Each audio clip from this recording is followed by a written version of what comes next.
하고 깨버립니다. 지금 여기서 말하는 게 근데 뭐가 있냐면 툭 하고 깨지는데 시장이 바로 어떻게 됩니까? 리바운드를 쳐버려요. 리바운드를 쳐버려요. 학습 효과가 생기기 시작했어요. 눌리면 튄다. 눌리면 튄다라는 학습 효과를 계속 시장에서 인식을 시켜주고 있어요. 이날 어제 정도에 지금 두 번의 테스트를 보여줬거든요. 하락 테스트, 매물 테스트라는 표현이 좀 적절하겠네요. 매물 테스트를 보여줬는데 전 여기서도 말씀드릴 수 있어요. 오늘도 이 부분에서 비슷한 패턴을 보여줄 것 같습니다.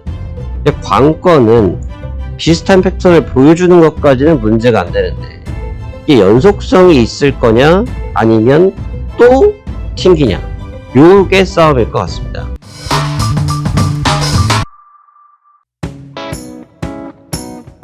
안녕하십니까, 파생왕 송대표입니다. 2024년도 2월 6일 현재 시간 13시 28분을 지나고 있습니다.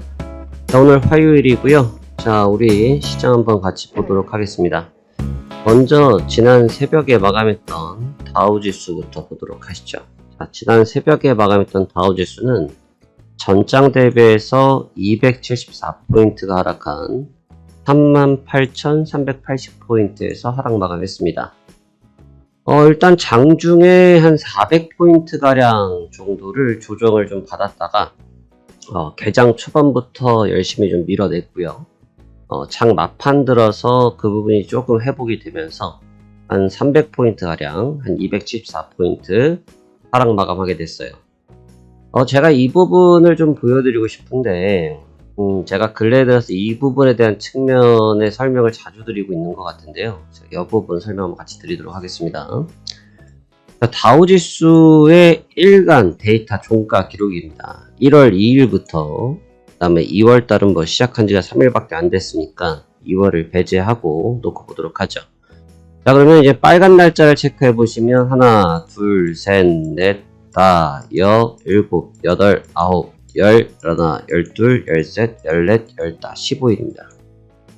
15일이죠. 그 다음에 하나, 둘, 셋, 넷, 다, 여, 일곱, 여덟, 아홉, 9일이에요.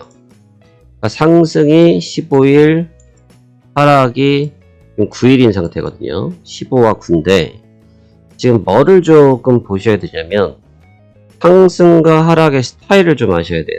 그러니까 제가 지금 이게 굉장히 좀 예민해진 부분이고 굉장히 제가 민감도를 좀 높게 보고 있는 부분인데 지금 보시면 빠질 때 진폭이 어때요?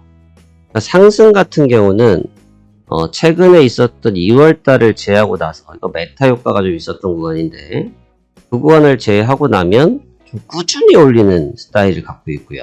대신 하락은 한 방에 좀 굵직굵직하게 던지는 경향이 좀 있습니다. 한 방에 굵직굵직하게 던지는 경향이 있어요. 어제도 마찬가지였고. 좀 몰아서 터트린다? 이런 표현이 좀 맞는지 모르겠습니다만 좀 몰아서 내던진다. 이런 경향이 좀 굉장히 강합니다. 제가 거래량에 대해서 계속 체크를 해드리고 있는 이유이기도 하고 거래량이 지금 자리에서 더 없기 때문에 못 간다라고 말씀을 드리는 부분이기도 한데 꼭 하락 조정일 때 물량을 좀 많이 갖고 와요. 물량을 좀 내던지죠. 이거를 좀 좋게 표현하면 매물 소화 과정 이라고 표현을 하는데 이제 문제는 지금 시장에 깔려있는 내용이 문제가 될 것 같습니다. 현재 연준에서 깔려있는 내용이 뭡니까? 현재 연준에서 깔려있는 내용이 뭐예요? 어제도 그랬고 계속해서 연준 쪽에서 나오고 있는 발언의 기본적인 베이스는 야, 우리 금리 인하 빨리 안 할 거야 라는 게 베이스예요. 금리 인하를 빨리 안 하겠대요. 그러다 보니까 지금 계속해서 좀 영향을 많이 받고 있는 게 누굽니까? 국채가 좀 압박을 많이 받고 있죠. 10년물 국채가 압박을 좀 많이 받고 있어요. 벌써 4.15대까지 올라왔는데 이 수준이 지금 어느 정도냐를 좀 보셔야 되는데 현재 이 가격의 수준이 작년도 수준이에요. 작년도 수준. 이게 월봉이거든요. 근데 작년 수준까지 되돌아 버렸어요.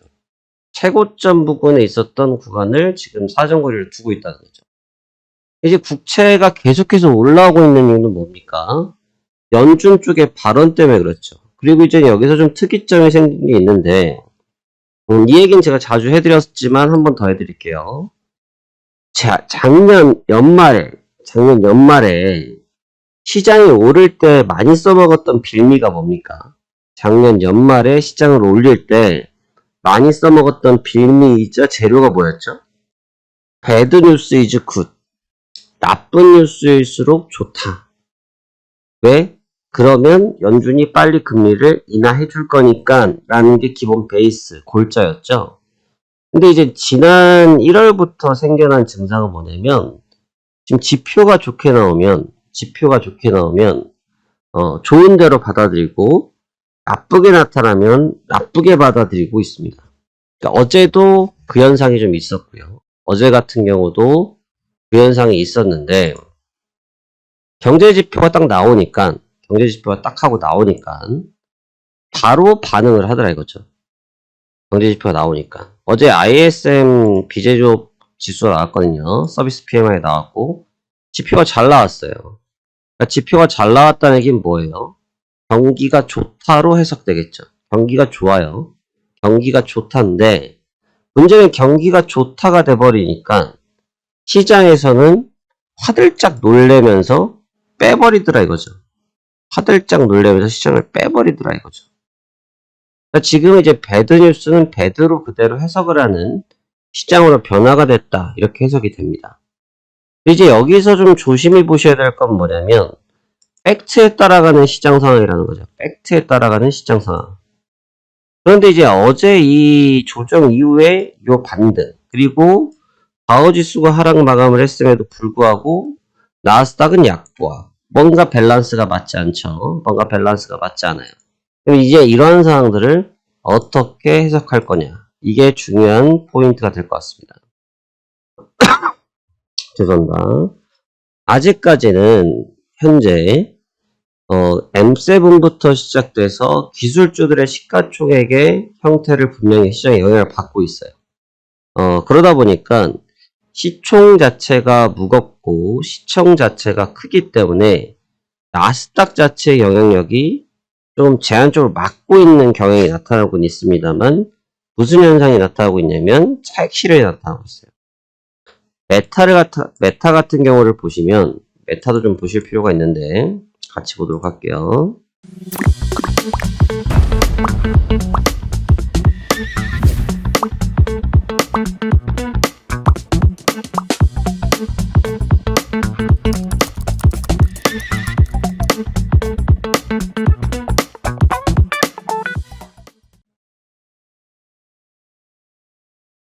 자, 메타인데 어제 3% 정도 조정을 받았거든요. 3% 정도 조정을 받았어요.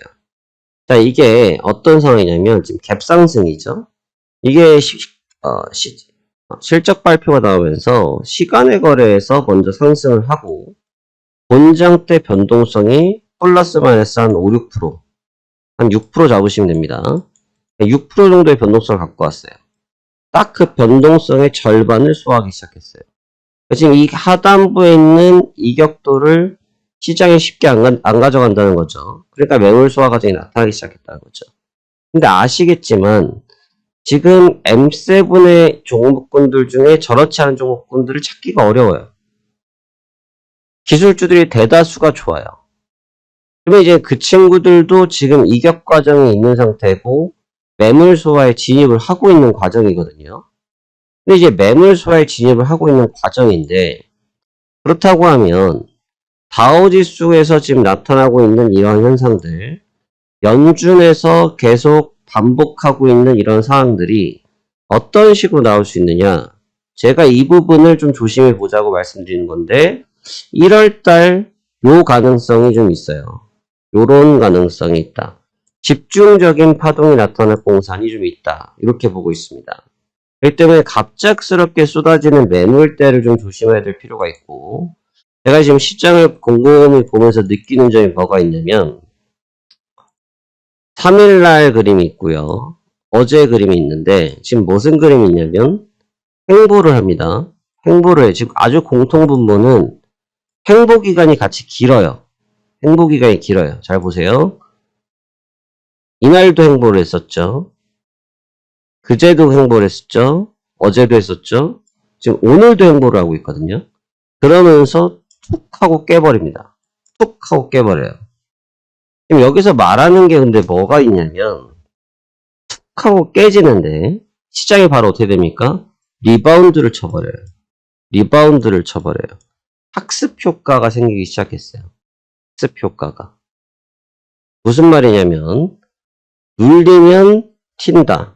눌리면 튄다라는 학습 효과를 계속 시장에서 인식을 시켜주고 있어요. 그런데 제가 앞서 말씀했다시피 지금은 배드 뉴스가 배드, 굿 뉴스는 굿으로 해석이 되고 있는 상태인데 이번 주는 우리나라의 명절 직전까지 계속해서 연준 인사들의 발언이 있어요.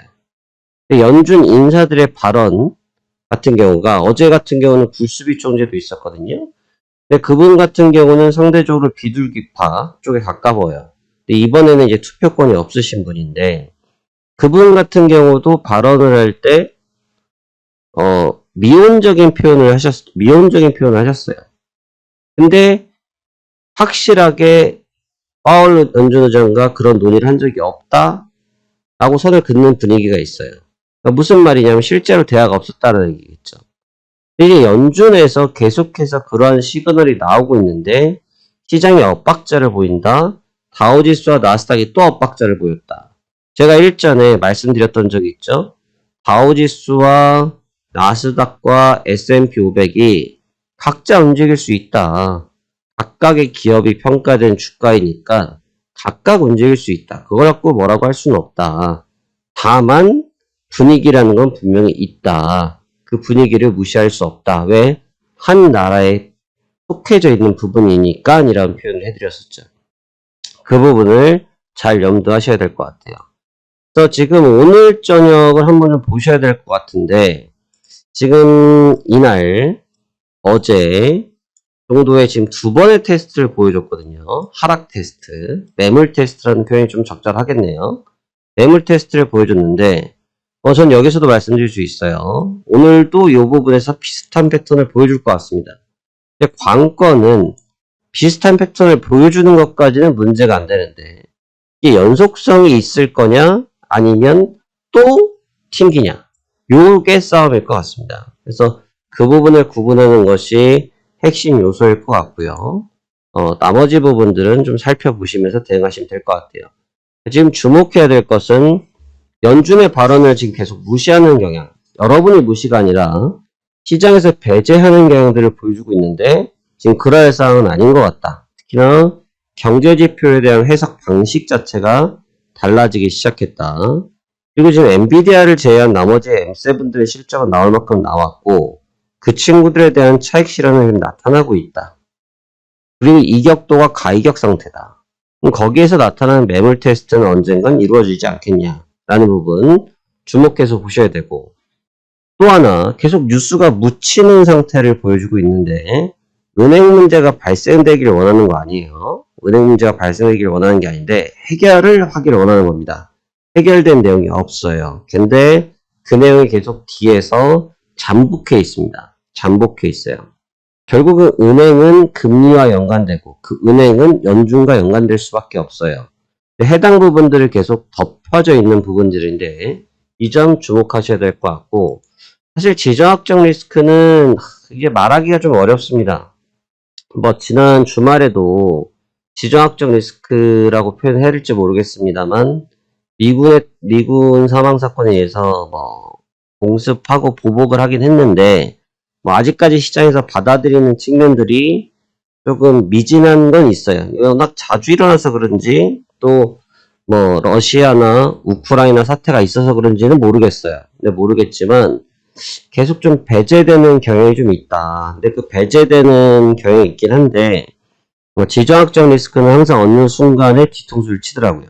그러니까 그 부분도 좀 같이 염두해서 크게 세 가지 틀 안에서 접근을 하시면 유리한 전략이 나오지 않겠느냐 이러한 의견 드려보도록 하겠습니다.